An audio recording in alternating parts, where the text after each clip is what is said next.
감사합니다. 천은교회를 여기까지 인도해 주신 하나님께 감사드리며 또 앞으로 함께 하시며 더 크고 많은 은혜를 내려주실 하나님을 기대하고 소망합니다. 하나님께서 약 46년 전 서 목사님을 통해 천은교회를 세우셨습니다.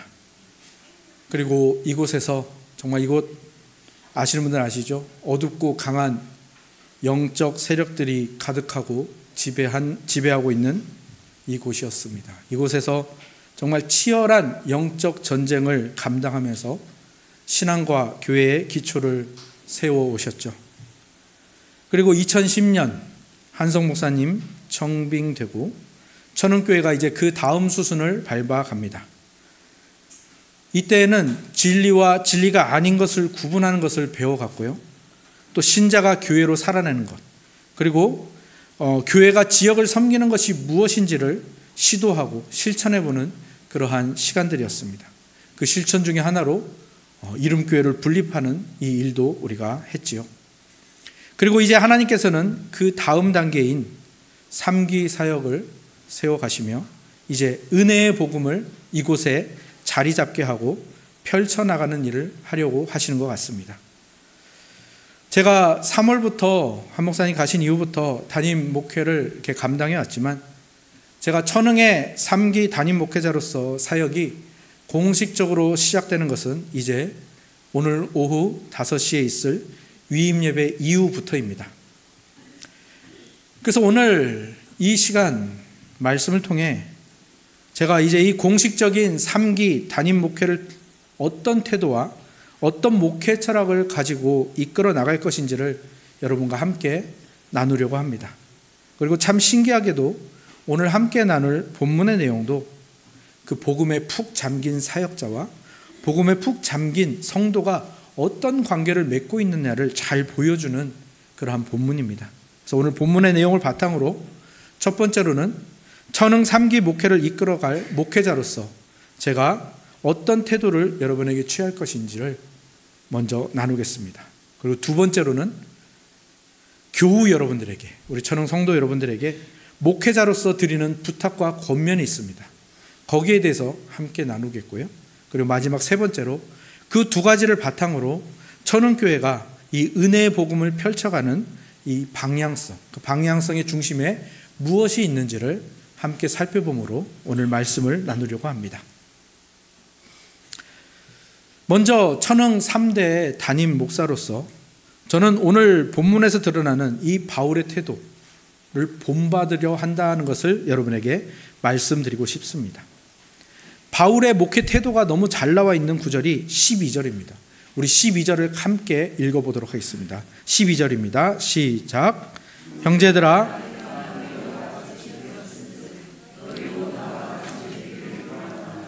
너희가 내게 해롭게 하지 아니하였느니라. 아멘. 바울의 목회에 대한 태도는 항상 이런 방식으로 진행이 됩니다. 여기에는 아주 짧게 표현이 되어 있죠. 내가 너희와 같이 되었다라고 짧게 표현되어 있지만 고린도전서, 예전에 수요기도 때 제가 전했던 고린도전서에서는 이것을 좀 더 길게 풀어서 이야기합니다. 고린도전서 9장 20절부터의 말씀인데 제가 읽어드리겠습니다. 유대인들에게는 내가 유대인과 같이 된 것은 유대인들을 얻고자 함이요, 율법 아래에 있는 자들에게 내가 율법 아래에 있지 아니하나 율법 아래에 있는 자같이 된 것은 율법 아래에 있는 자들을 얻고자 함이요, 율법 없는 자에게는 내가 하나님께는 율법 없는 자가 아니요 도리어 그리스도의 율법 아래에 있는 자이나 율법 없는 자와 같이 된 것은 율법 없는 자들을 얻고자 함이라. 약한 자들에게 내가 약한 자와 같이 된 것은 약한 자들을 얻고자 함이요, 내가 여러 사람에게 여러 모습이 된 것은 아무쪼록 몇 사람이라도 구원하고자 함이니 내가 복음을 위하여 모든 것을 행함은 복음에 참여하고자 함이라. 아멘. 바울은 어느 지역을 가든지 또 어떤 사람을 만나든지 그 지역의 문화와 또 그 사람의 상황을 있는 그대로 받아들이고 그들처럼 되기를 힘썼습니다. 유대인에게는 유대인으로서 분명히 율법에 대해서 자유하지만 율법 아래 있는 자처럼 복음을 전했고요. 율법 없는 자들에게 가서는 그가 분명히 그리스도의 율법 안에 있는 사람으로 그리스도의 율법을 사랑하고 복종하지만 율법 없는 자같이 되어서 그들에게 다가가고 복음을 전했습니다. 그래서 그들을 얻고자 했지요. 여러 사람에게 각각 해당하는 모습이 되어서 복음을 전했습니다. 복음을 나타냈습니다. 그 이유는 분명합니다. 그들 중 몇 사람이라도 복음을 이해시키고 그들을 구원하려는데 그 목적이 있었던 것입니다. 저는 천흥의 3기 사역을 시작하는 가운데 이러한 바울의 태도를 저의 목회에 적용하고 실천하기를 원합니다. 물론 부족합니다. 여러분들의 기대에 못 미칠 수도 있습니다. 하지만 이 일에 애써 보고자 합니다. 새신자들에게는 새신자의 입장이 되어서, 어르신들에게는 어르신들이 좋아하는 모습이 되어서, 젊은이들에게는 그들의 언어와 문화를 이해하려고 애쓰는 한 선배로서, 또 복음의 이해가 깊어져 가는 분들에게는 또 그 수준에 맞게 그렇게 다가가고자 합니다. 왜냐하면 바울이 그 많은 사람에게 그들에게 해당하는 모습으로 다가간 데는 다 그럴 만한 이유가 있었기 때문입니다. 왜 바울은 그렇게 했을까요? 왜 바울은 그렇게 할 수 있었을까요? 그것은 바로 이 복음이라는 것이 가진 놀라운 힘 때문입니다. 복음이라는 것은요, 그 중심적인 그 복음의 진리 말고는 모든 것에 대해서 관대하고 허용적입니다. 복음은 분명히 말합니다. 복음을 받은 사람에게 이렇게 말해줍니다. 복음을 받은 나를 포함한 모든 사람이 자신에 대해서 생각한 것보다 훨씬 더 심각하고 위험한 죄인이라는 것을 분명히 말해줍니다. 그러면 무엇을 알게 되는 겁니까?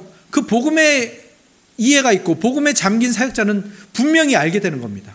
아, 내가 가지고 있는 지식, 내가 가지고 있는 상식, 내가 누려왔던 문화, 내가 가지고 있는 선입견이나 고정관념, 이 모든 것들은 내가 생각보다 위험한 심각한 죄인이기 때문에 이 모든 것이 다 오염되어 있을 수 있다. 아니, 오염되어 있는 것이 확실하다라는 이 확신을 가지게 하는 거죠. 그러면 어떻게 됩니까? 네, 복음 그 자체만 집중하게 되는 겁니다. 그래서 복음과 상관없는 주변의 것들에 대해서는 굉장히 관대하게 되는 거죠.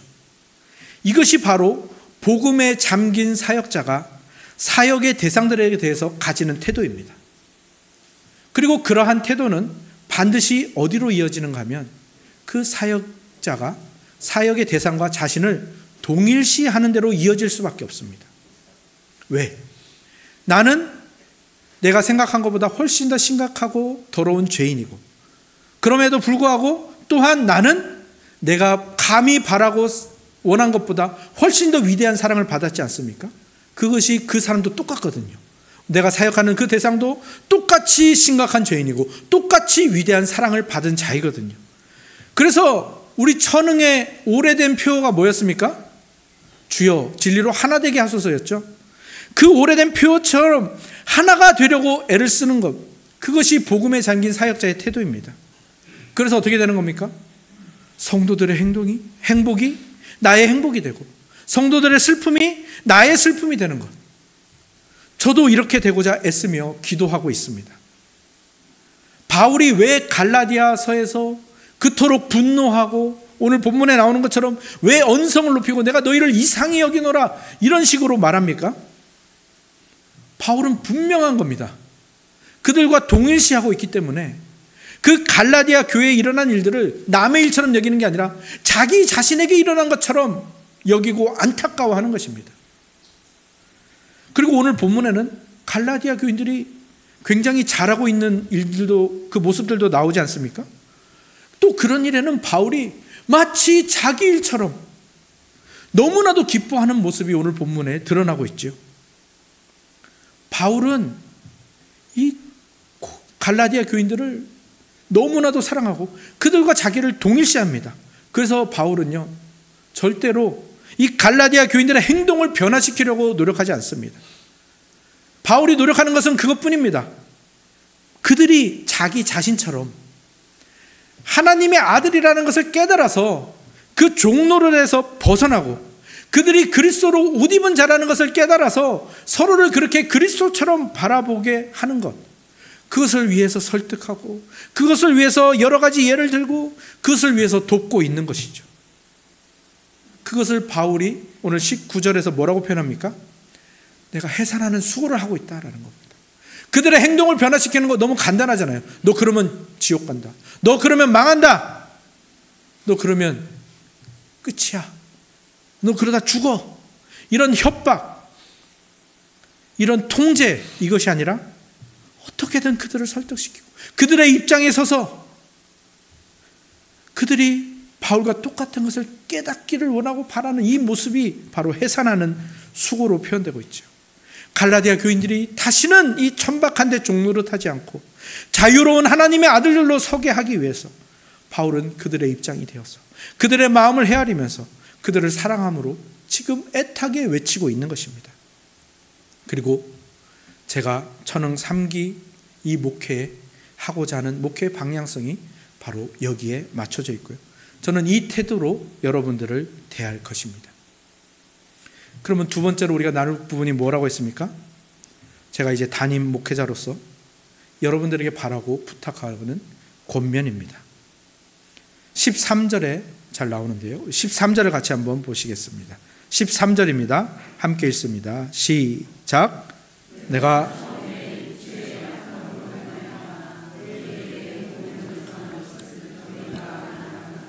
아멘.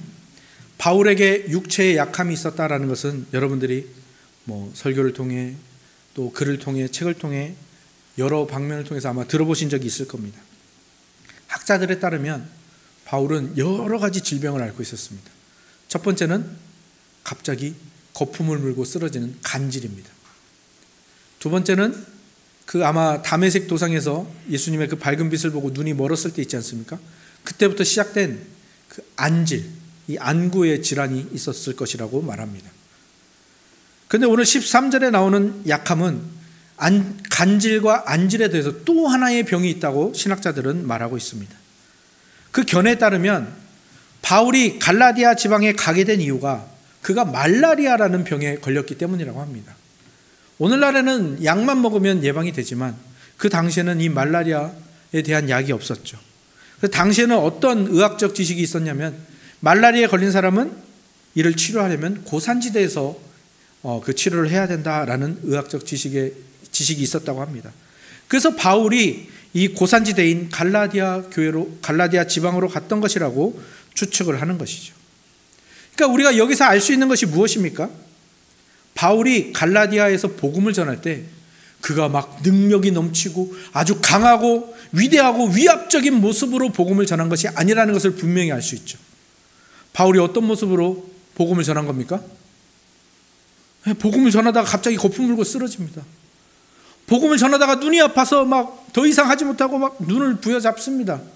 그리고 말라리아의 고열 때문에 막 복음을 전하다가 콜록콜록, 복음을 전하다가 덜덜덜 오한이 와서 떨고, 그런 모습으로 진리를 전했다라는 겁니다. 그런데 바울이 왜 이 이야기를 하는 거죠? 바울은 분명히 말하는 거예요. 바울이 자신이 병에 걸리지 않았다면 내가 갈라디아 지방에 갈 일이 있었을까라고 말하는 것입니다. 그러면 갈라디아 지방에 복음이 전해졌겠는가? 그것을 말하고 있는 겁니다. 바울이 육체의 약함을 당했기 때문에 갈라디아에 비로소 복음이 전해질 수 있었던 것을 말하는 것이죠. 14절에는 뭐라고 말합니까? 너희를 시험하는 것이 내 육체에 있었다고 말하죠. 이 세 가지가 넘는 이 질병이 그에게 있었던 겁니다. 근데 바울이 이야기를 왜 할까요? 갈라디아 교인들이 그것을 받아들인 거예요. 그렇게 간질을 앓고 안질을 앓고 말라리아에 걸려서 벌벌 떨고 오한에 시달리는 이 바울을 받고 바울이 전하는 복음을 받았던 거예요. 업신여기지도 않고 버리지도 않고 바울을 하나님의 뭐와 같이 받았다고요? 천사와 같이. 누구와 같이 영접했다고요? 예수 그리스도와 같이 영접했다고 합니다. 그리고 15절을 보시기 바랍니다. 너희의 복이 지금 어디 있느냐? 내가 너희에게 증언하노니 너희가 할 수만 있었더라면 너희의 눈이라도 빼어 나에게 주었으리라. 바울이 연약하고 병든 모습으로 그들에게 예수 그리스도의 복음을 전합니다. 그런데 놀랍게도 그들이 그리스도의 복음에 푹 잠기게 되는 겁니다. 왜 그렇죠? 신학자들에 따르면 그 전까지 이 갈라디아 지방에서 섬기던 신들이 대부분 변덕이 너무너무 심하고 사람들을 공포와 두려움으로 몰아서 복종하게 하고 제물을 바치게 하고 그런 신들만 알았던 겁니다. 그런데 바울이 전하는, 정말 연약한 모습으로 바울이 전하는, 사도 바울이 전하는 그 신과 그 신에 대한 복음은 어떤 소식입니까? 신이 낮아지고 연약해져서 사람의 몸을 입는 거예요. 그리고 사람의 몸을 입어서 우리와 같이 돼서 우리를 사랑할 뿐만 아니라 사랑하다 못해서 섬기고 우리를, 그리고 우리의 죄를 위해서 죽으셨다라는 그 복음이 그들의 마음을 감동시킨 겁니다. 그리고 바울의 그 연약함이 그 신의 연약함을 대변하고 보여주는 모습이 된 거죠. 그리고 그 신이 그 자기의 사도에게 연약함을 주셨고 그 연약함 때문에 그 사도가 갈라디아 지방에 있는 자신들에게 올 수 있었다라는 것을 깨달은 거죠. 그래서 갈라디아 교인들은 바울이 전하는 복음도 받아들였을 뿐만 아니라 사도 바울의 연약함까지도 함께 받아들일 수 있었던 것입니다. 제가 3기 사역을 시작하면서 저는 교우 여러분들에게 부탁드리는 것이 바로 이 부분입니다. 제가 여러분들에게, 이건 틀리지 않을 겁니다, 정말로 확실하게 말씀드릴 수 있는 한 가지가 있습니다. 여러분에게는 이제 이 갈라디아 교인들과 같은 기회가 계속해서 찾아올 겁니다. 어떤 기회입니까? 사역자의 연약함, 사역자의 부족함을 발견하는 기회가 여러분에게 계속 찾아올 겁니다. 쉬지 않고 찾아올 수도 있습니다. 더욱 그러한 이유가 뭡니까? 그동안 천흥을 사랑함으로 복음에 잠겨서 힘써 목회하셨던 한성 목사님, 그 숙련되고 성숙했던 그 한성 목사님의 자리가 비워졌습니다. 그리고 이제 저와 다른 사역자들이 그 자리를 채워갑니다. 그러니 여러 가지 부족함, 여러 가지 미숙함, 여러분들의 기대에 못 미치는 모습들이 여러분의 눈에 계속해서 들어오게 될 것입니다. 그건 분명합니다. 제가 확신할 수 있습니다. 그때 여러분들께 부탁드리는 것은 바로 그것입니다. 이 갈라디아 교인들처럼 사역자의 부족함을 채우기 위해서 자신의 눈이라도 빼어줄 것처럼 사랑의 눈으로 바라봐 주시기를 간곡하게 부탁드립니다. 그것이 사역자들에게 엄청난 위로와 동력이 됩니다. 그리고 사역자들은 그 힘과 동력을 받아서 더욱더 복음에 매진하고 더욱더 그 복음을 잘 전하기 위해서 애쓸 것이기 때문에 결국 이 모든 것이 천은 공동체를 더 성숙하고 풍성하게 만들어 갈 것입니다. 사실 많은 사람들이, 많은 교인들이 사역자의 연약함을 이해하고 받아들이지 못하는 이유는 분명합니다. 복음에 충분히 잠기지 못했기 때문이겠죠.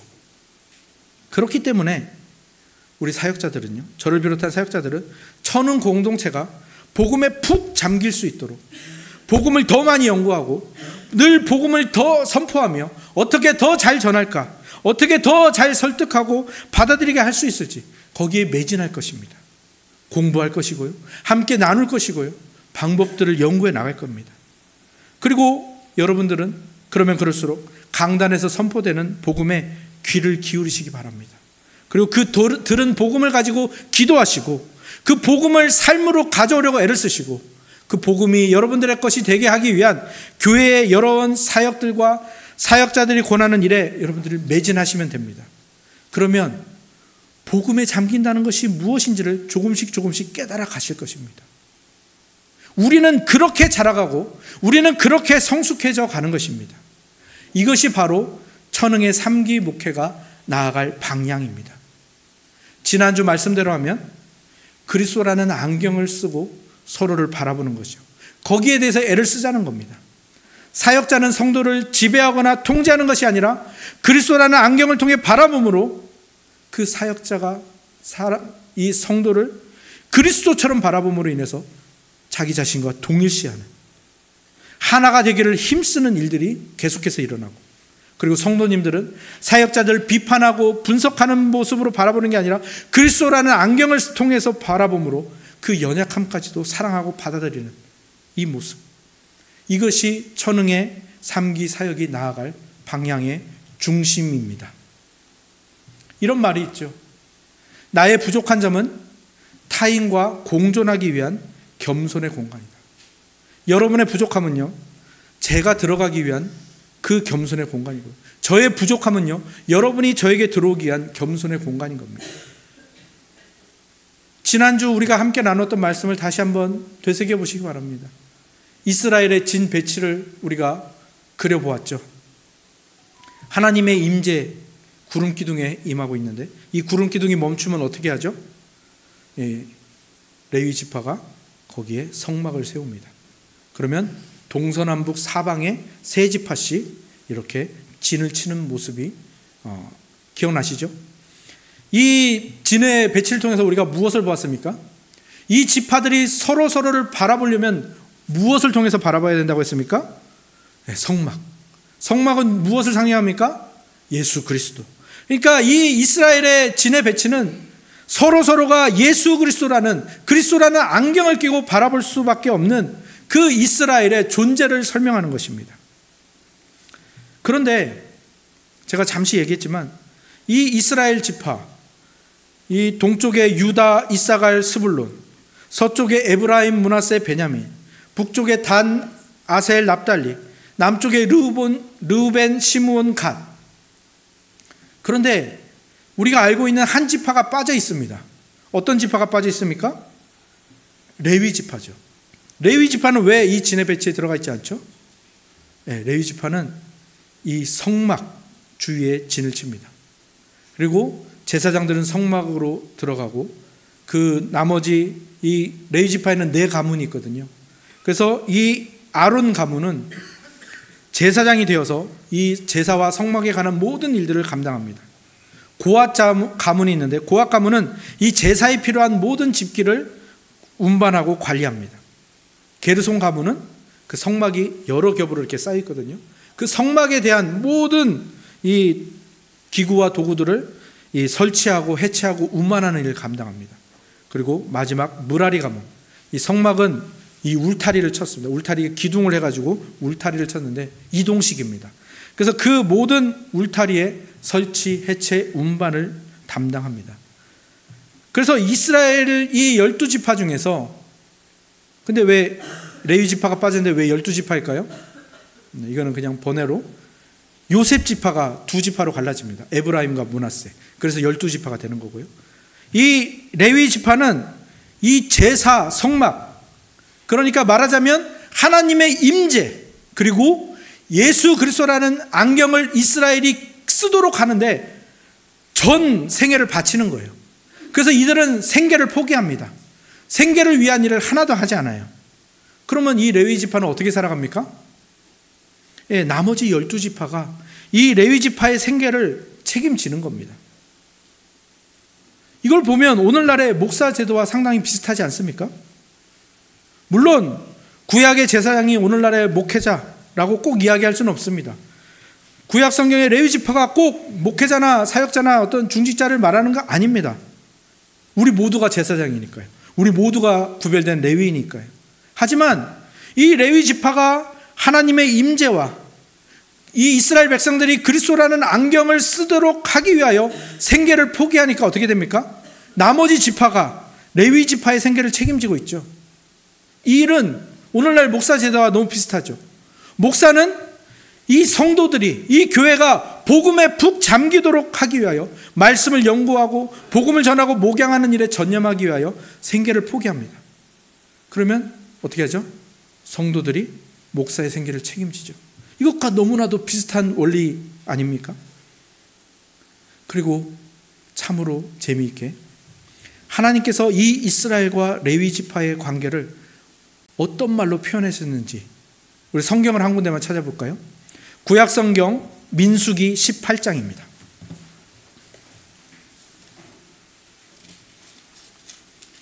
구약 성경 민수기 18장 6절과 7절입니다.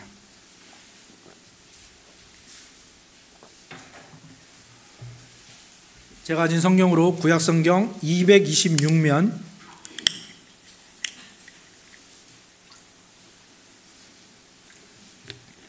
구약성경 226면 민수기 18장 6절과 7절 우리 한 목소리로 읽도록 하겠습니다. 민수기 18장 6절 7절입니다. 시작. 보라, 내가 이스라엘 자손 중에서 너희의 형제 레위인을 택하여 내게 돌리고 너희에게 선물로 주어 회막의 일을 하게 하였나니 너와 내 아들들은 제단과 휘장 안의 모든 일에 대하여 제사장의 직분을 지켜 섬기라.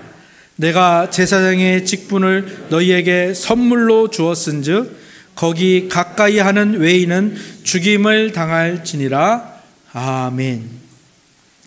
이스라엘과 레위 지파의 관계를 하나님이 어떤 말로 표현하고 계십니까? 선물이죠, 선물. 오늘 말씀 제목이 이제 이해가 가시죠? 서로에게 선물이 되는 교회. 레위 지파는 아론과 그의 아들들, 이 아론 가문의 선물입니다. 즉 제사장에게 주신 선물이죠. 또 제사장들은 또한 레위인과 이스라엘 자손에게 주신 선물이라고 합니다. 반대로도 마찬가지인 겁니다. 레위인과 이스라엘은 제사장에게 주신 선물이고요, 또 제사장은 레위인에게 주신 선물인 겁니다. 무엇을 말씀드리고자 하는지 아시겠죠? 하나님께서 우리에게 여러 가지 직분을 주셨습니다. 여러 가지 은사를 주셨고요, 여러 가지 달란트와 위치와 하는 일들을 주셨습니다. 이 모든 것들이 다 선물인데 그것을 넘어서서 우리가 서로가 서로에게 하나님이 주신 선물이라는 겁니다. 제가 여러분에게 하나님의 선물이고요, 여러분이 저에게 하나님의 선물이고요, 여러분들 서로에게도 마찬가지인 겁니다. 목회자는 직분자들과 성도들에게 주신 선물이고, 직분자들과 성도는 목회자에게 주신 선물이고, 성도는 성도에게 서로에게 주신 선물이라는 것입니다. 우리 옆 사람에게 이렇게 축복해 볼까요? 당신은 하나님이 저에게 주신 선물입니다. 당신은 하나님이 저에게 주신 선물입니다. 네, 여러분들은 저를 향해서, 원래 일부 때는 사역자들이 많았는데 하나도 없네요. 다 각 부서에 들어가가지고. 여러분들은 저에게, 저는 여러분에게 다시 한번 축복하겠습니다. 여러분들은 하나님이 저에게 주신 선물입니다. 감사합니다. 이것이 우리 천흥교회의 현실과 일상의 모습이 되기를 원합니다. 제가 감당하고자 하는 천흥의 3기 사역의 중심이 여기에 맞춰져 있습니다. 지난주 나눈 대로 하자면 그리스도라는 안경을 끼고 우리가 서로를 바라보는, 그리고 오늘 말씀대로 하자면 서로에게 선물이라는 것을 기억하고 서로에게 선물이 되어주는 그런 교회가 되는 것. 오늘 우리가 함께 나눌 성찬도 그 의미가 다르지 않습니다. 예수 그리스도께서 왜 자기의 몸을 찢으셨습니까? 우리가 하나가 되게 하기 위해서, 우리가 서로에게 선물이 되게 하기 위해서 예수님이 자기의 몸을 찢으신 겁니다. 그래서 우리는 이 한 덩어리의 떡을 우리가 받습니다. 예수님은 우리를 위해서 피를 흘리셨습니다. 우리가 서로에게 선물이 되게 하기 위해서. 그것을 기념하는 이 잔, 한 주전자에서 흘린 잔입니다.